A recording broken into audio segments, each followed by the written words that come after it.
Happy Woman Wednesday.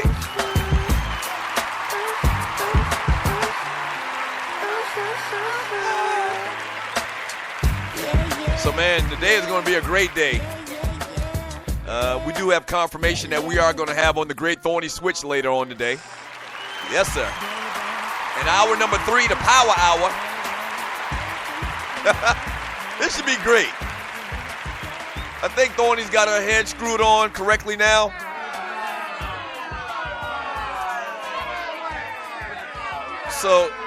So this should be very, very good. We're going to have on the Great Thorny Switch, man, just to get a woman's perspective, you know, and the theme of Woman Wednesday. We always think that it's good to have on a lady and hear a lady's voice, add a lady's touch to the show.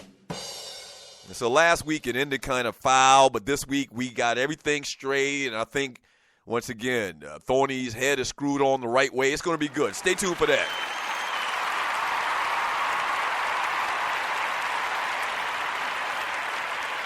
So, Jabril Peppers is going to the NFL. You knew what it was going to be. Of course, this man's going to go to the NFL. He's made his decision. The junior announced his intentions to declare for the NFL draft on Tuesday. He is projected as a top 10 pick and rated as ESPN's NFL draft analyst Mile Kiper's number 1 safety. You know who Jabril Peppers reminds me of? And this is very easy if you think about it. He reminds me of Tyrann Mathieu. Or is it Matthews? Tyrann Matthews, the Honey Badger from LSU. Same type of player. Not that big, not prototypical size at a safety or whatever, but just makes plays. You know, always around the football, making big hits, calls and fumble. He can sack the quarterback. He can cover a little bit. He can return punts. He can return kicks. Really the same type player as Tyrann Mathieu. So, yeah, they got him. Mel Kiper got him as a top 10 pick. Seems kind of high for a safety. But if he's a game changer like that, man, totally worth it. If you could do the draft over where Tyrann Mathieu was drafted at, you would take him a lot higher if you're an NFL team. So maybe that's what the scale are looking at. But, yeah, Jabril Peppers going to the league. Go and get that money.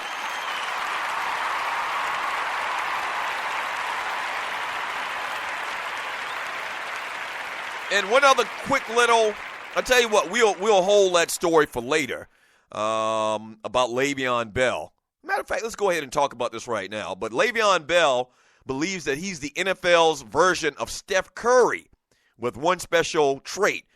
Bell said during an interview that his ability to hesitate before exploding through the hole as a runner is as good in football as one of NBA's superstars' transformative skills are in hoops.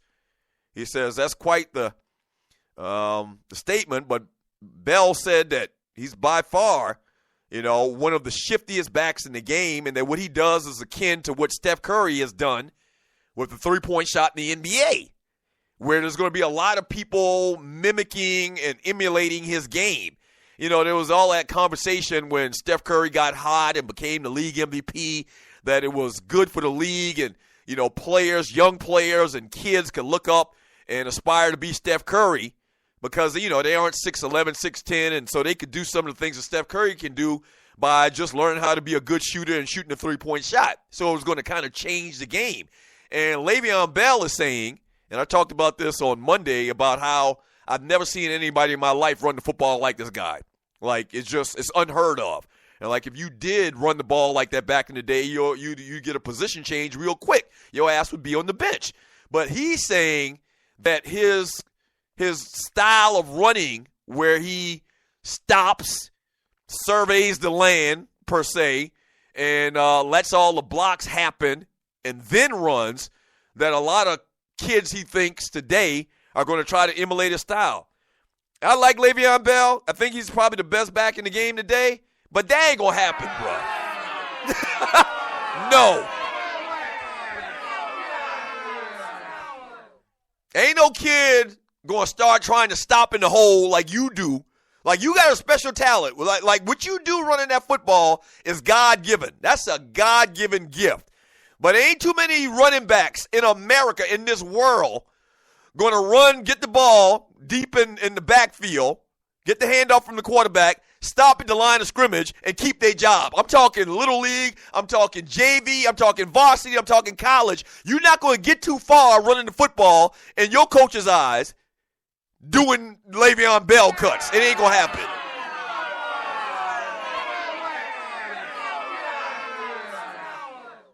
So it's not going to be a trend. It's not going to be a trend. I hear what he's saying. What he's doing is very unique. Once again, I've never seen anybody run the football like this. There's been a couple of guys that have done the little jump cuts or whatever historically, but not to the degree of this guy.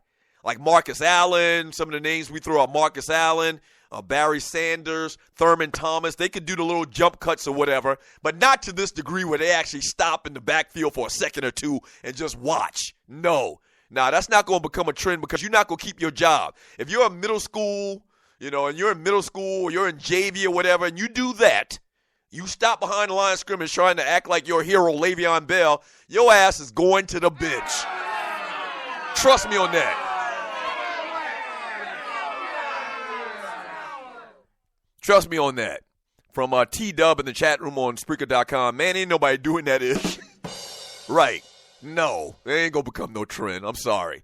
Like, I could see all of the conversation about, kids coming up today that are fans of Steph Curry and the Golden State Warriors.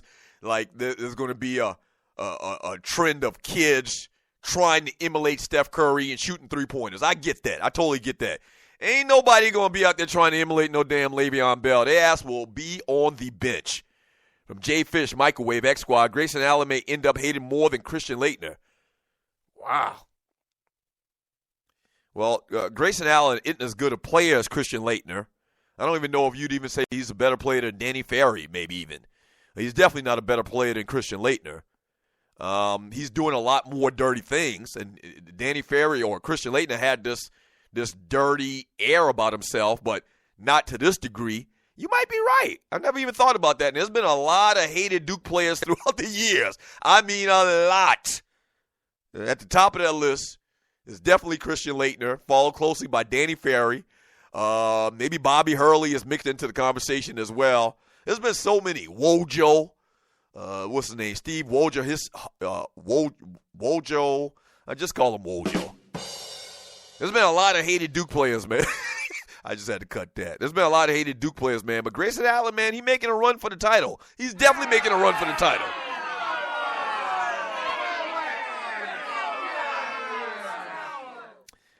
From J Fish Microwave Ty, Doug's still going to give you a late shout out, laughing my ass off.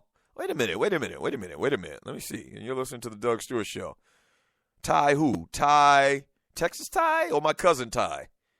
Okay, I don't think Fly Ty is my cousin. He got on a Clemson shirt today. I think his daughter actually goes to Clemson. So wait, somebody give me a heads up. What's going on with Ty? Either Texas Ty or Fly Ty. Is it a birthday that I missed? Because if it's a birthday I missed, I'll definitely give a shout out. Hey, listen,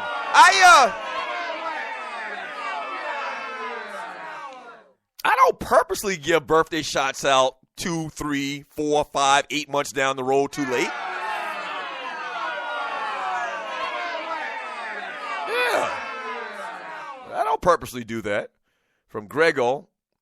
Al, I think it was before that. I know a guy that had a condition that got worse each year until he finally did something that got him killed by another person. He would act out and immediately spaz out like Grayson. Wow.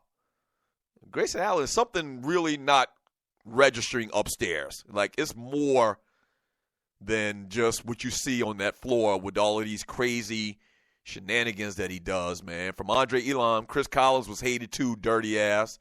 From Chucktown Frank, damn Milk and Cookies, I'm in. You damn right. I mean, each week, Milk and Cookies shows us and reveals a little more. Yes, sir. From Corey, Leighton is on all-time hate list. Yeah, I gave my top 5 hated players in sports ever. I think I had Christian Leighton at like number 4. Only preceded by Danny. You're listening to the Doug Stewart Show. Yeah, I could not stand no damn Danny Ainge. Wow. When I even think about Danny Ainge, it makes me mad. Yeah. Hey, 404-382-0338. You can also email me at doug@thedougstewartshow.com. We have confirmed that a little bit later we are going to talk to the great Thorny Switch. This should be good. I mean, Thorny's good. I mean, I don't know, we've had some little problems over the last couple of weeks and months, man, but I think she's good to go. I think she's ready to do her thing on Woman Wednesday. Yes, sir.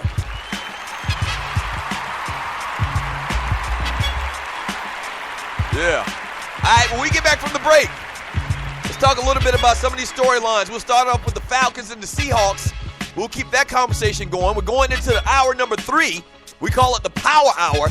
This is the Doug Stewart Show. Don't go away.